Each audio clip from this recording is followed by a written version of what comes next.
যারা ঈদে একদম সময় কম কিন্তু ভালো একটা জায়গায় ঘুরবে যাবে চাইছেন, তারা কিন্তু এই জায়গাটা চলে আসতে পারেন। দেখেন জায়গাটার লোকটা একবার দেখেন, অসাধারণ লোক। মানে এই জায়গায় কি কব, আপনি আসলে পরে কিন্তু এদের ফুচকাও খাবার পারবেন। দুই পাশ দিয়ে খালি ফুচকার চানাচুরের দোকান হয়েছে, মাঝখান দিয়ে একদম বিলের মধ্যে দিয়ে একটা এত সুন্দর রাস্তা বানা দিয়েছে। দেখেন রাস্তার কিন্তু দুই সাইড দিয়ে যে ভিউ, সেই ভিউটা দেখলে কিন্তু আপনার পরানটা কিন্তু একবার জুড়ে যাবে।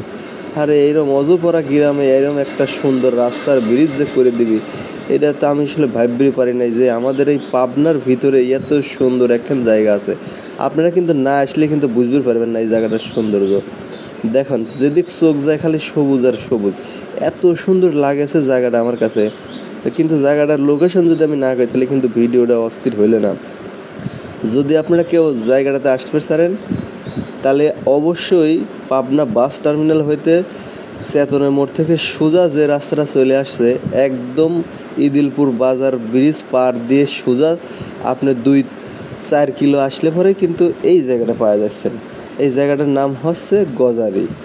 তো গজারি যারা যারা আসেন নাই তারা কিন্তু আসার দাওয়াত রইলে, আর যারা যারা একবার আইছেন তারা তারা অবশ্যই কমেন্টে জানাবেন এই গজারি জায়গাটা আপনাদের কাছে কেমন লাগে।